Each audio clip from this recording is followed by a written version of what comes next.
بسم الله الرحمن الرحیم. دا د 14مه سپارې نهم درس دی او د ابراهیم سورې 14مه سوره ده.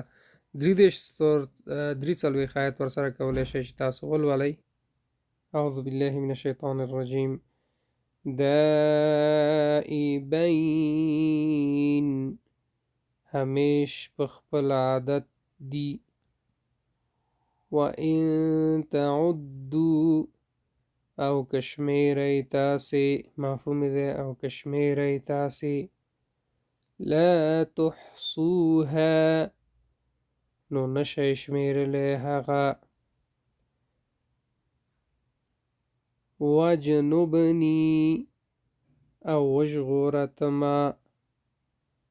تشخص، مفهوم ده خلاص به پاتشی.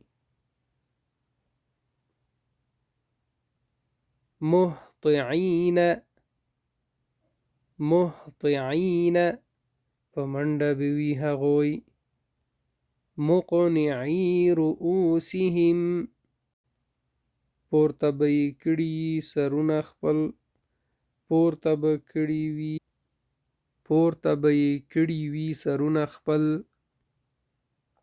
طرفهم، مفهوم ده باڼه د هغوی. هواء، تش او خالی. امید درس مزه شوی. نو سره هم چنان شیر که الله مل شي.